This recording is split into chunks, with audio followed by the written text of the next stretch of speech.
আপনাদের মতো যারা আছেন, যারা হচ্ছেন এলিট ব্রিড, আপনারা কোন মুখে আমাদেরকে ব্লাডি সিটিজেন বলে কোন মুখে আবার হচ্ছে গরিবদের কাছে ভোট চাইতে যাবেন? আপনারা নির্বাচনের আগে ইস্ত্রি করা পাঞ্জাবি আর বড় টুপি পরে একদম ইরি খেতে নেমে যান। এই মানুষ এই হিপোক্রেসি এখন এগুলা বুঝে।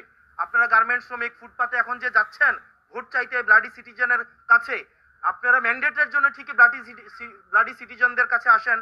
রাস্তার মধ্যে রক্ত দেয় ব্লাডি সিটিজেনরা।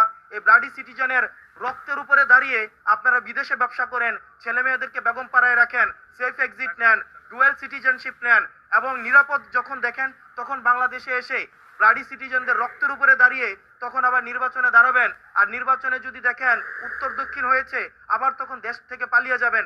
এই ধরনের বাংলাদেশ আমরা 24 পরবর্তী সময়ে আমরা এই বাংলাদেশ দেখতে চাই না।